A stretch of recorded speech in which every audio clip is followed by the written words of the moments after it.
Good morning बच्चों। आज हम आपको पाठ 12 वृद्ध व्याघ्र पथिक्ष मतलब बूढ़ा बाघ और राहगीर, तो इनके बारे में आज हम जो कथा पढ़ा रहे हैं ध्यान से सुनिएगा। कस्मचित् वन्यप्रदेशे एकः वृद्धः व्याघ्रः आसीत्, यानी किसी वन प्रदेश में एक बूढ़ा बाघ रहता था। तो वृद्ध कारणेन अशो आखिर कार्य असमर्था आसीत्। वृद्ध होने के कारण उसे शिकार करने में परेशानी होती थी, यानी वो शिकार करने में असमर्थ था। तस्य पार्श्वे एकम स्वर्ण कंकड़म आसीत्, और उसके पास एक सोने का कंकड़ था।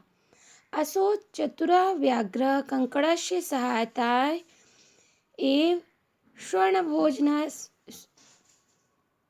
स्वभोजनस्य व्यवस्थां कर्तुम् इच्छत्। वह चतुर बाघ जो था सोने के कंकड़ की सहायता से अपने भोजन की व्यवस्था कर लेता था। अतएव अशो वृद्ध व्याघ्रः एकस्य तडागस्य तटे स्नानं कृत्वा हस्ते चाकुशं कंकड़ं च गृहीत्वा अतिष्ठत्। और वह बूढ़ा बाघ एक तालाब के किनारे स्नान करके हाथ में कुसा और सोने का कंगन लेकर बैठ जाता था। मार्गे गच्छत् पथिकम अशोभदित स्मयत्, और वह मार्ग से जो पथिक जाता तो उससे कहता, भो भो पथिक, हे पथिक, अत्र गत्यम इदम स्वर्ण कंकड़म ग्रहण। आओ और यह सोने का कंगन ग्रहण करो। तस्य व्याघ्रशितु इदं वचनं श्रुत्वा कोऽपि भयात् तस्य समीपे न गच्छति स्म। और लेकिन बाघ के इस वचन को सुनकर कोई भी भय से उसके पास जल्दी नहीं जाता था।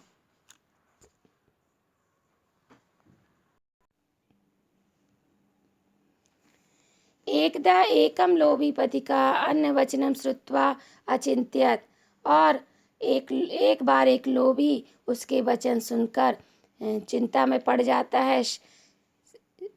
यत भाग्येन एव एतत् संभवति, क्या यह मेरे भाग्य में मिलना संभव है?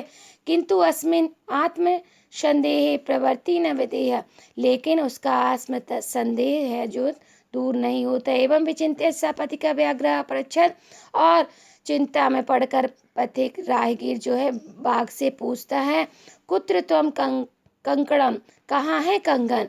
एतत् श्रुत्वा व्याघ्रः हस्तपसार्य तत् स्वर्ण कंकड़म अदर्शयत्, और यह सुनकर बाघ जो है हाथ पसार कर सोने का कंगन उसे दिखाता है। किंतु पथिका अति चतुरा आसीत्, लेकिन राहगीर बहुत अधिक चतुर था। अतः सा अववदयत् भो व्याघ्र, और फिर कहता है राहगीर कि हे बाघ, तुम तो मानव भक्षी असी, तुम तो मानव को खाने वाले हो। कथम मरात्मे त्वामि विश्वास, मैं कैसे तुम पर विश्वास करूं? पथिकस्य वचनम श्रुत्वा व्याघ्रः अववत् शृण् रे प्रांत। पथिक राहगीर के यह वचन सुनकर बाघ कहता है, सुन राहगीर, पूर्व यौवन अवस्था में हम अति दुराचारी आसन। मैं पहले युवावस्था में बहुत अधिक दुष्ट दुराचारी था। अनेक गौ मानुषाणाम बधाते पुत्र पत्न्या च मृता, और मैंने बहुत से गाय और मनुष्यों का वध किया, इसलिए मेरे पुत्र और पत्नी सभी मर गए हैं। अहम च वंशहीन अभवत्, और मैं वंशहीन हो गया हूँ। तदा केंचित धर्मकेण अहम अधिष्ठत यत् यम दान धार्मिक करोति, इसीलिए मैं यह धार्मिक कार्य करता हूँ और दान धर्म करता हूँ।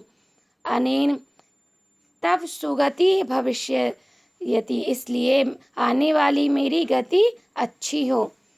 तदा प्रभृति एवं नित्य स्नान व्रत च करोमि, इसलिए मैं यह रोज स्नान करके यह व्रत का पालन करता हूँ। अहम अनेकानि शास्त्राणि अपठम, मैंने अनेक शास्त्रों को पढ़ा हुआ है। शास्त्रेषु दानस्य महत्वा पठितम् अहम अस्मिन् कर्मणि निरता अस्मि। और शास्त्रों को पढ़कर ही, मैं दान की महत्व को जानकर ही नित्य यह कर्म करता हूँ। किंतु यतो ही व्याघ्र नरभक्षी भवति, लेकिन बाघ तो नरभक्षी होता है। अतएव सर्वे मां अपि शंकया पश्यन्ति, इसलिए मुझ पर सभी लोग शंका करते हैं। इदम उक्त्वा शुभो धूर्त व्याघ्र अनेकान श्लोकान पथिक श्रवणयास। और इस तरह वह चतुर बाघ अनेक श्लोकों को राहगीर को सुनाता है। व्याघ्रे वचने पथिका विश्वस्त भूतवाता स्वर्ण कंकड़म अचायत। और इस प्रकार बाघ के वचन को सही मानकर विश्वास कर कर सोने के कंगन को वो लेना चाहता है। तथा व्याघ्र वदयत त्वमस्मिन् तडागे स्नात्वा पवित्रो च भूत्वा एवं स्वर्णम कंकड़म गृहाण। और फिर बाघ से पथिक से कहता है, राहगीर से कहता है कि तुम इस तालाब में स्नान कर कर पवित्र हो जाओ और इस सोने के कंगन को ग्रहण करो। व्याघ्रस्य वचनस्य विश्वासं कृत्वा यदा सा पथिका तडागा प्रति अगच्छत् तदा तटे एवं सह महापंके पतितवान। बाघ के वचन सुनकर विश्वास करके राहगीर उस तालाब में स्नान करने उस तट पर आ जाता है और वह बहुत अधिक दलदल में फंस जाता है। पंके पतिता सा व्याकुल भूत्वा रोदिता मारवत। और वह दलदल में फंसकर व्याकुल होकर रोने लगता है। ताम च पक्के पतितम दृष्ट्वा कुटिल व्याघ्र वदयत आहा। और वह दलदल में फंसा देखकर कुटिल बाघ जो है जोर से अट्टहास करके हंसने लगता है। तो अब महापंके पतितमसि, तुम तो महा दलदल में फंस गए हो। अतः अहम त्वाम उत्थापयामि, अतः तुम यहाँ से उठ नहीं सकते हो। एवं उक्त्वा सा शनैः शनैः पथिकं निक्षागच्छत्। और धीरे धीरे बाघ जो है पथिक के पास, राहगीर के पास आ जाता है। त्वं च अर्वत अमारयत अखादत च। और उसे मारकर खा जाता है। अन्य कथया शिक्षा मिलती है तो अविश्वास पात्रे विश्वासा कदापि न करणीयम। और इसलिए इस कथा से हमें शिक्षा मिलती है कि अविश्वास पात्र में कभी भी विश्वास नहीं करना चाहिए। यानी जो विश्वास के पात्र नहीं उस पर कभी भी हमें विश्वास नहीं करना चाहिए। तो बच्चों, आपको ये कहानी समझ आ गई होगी।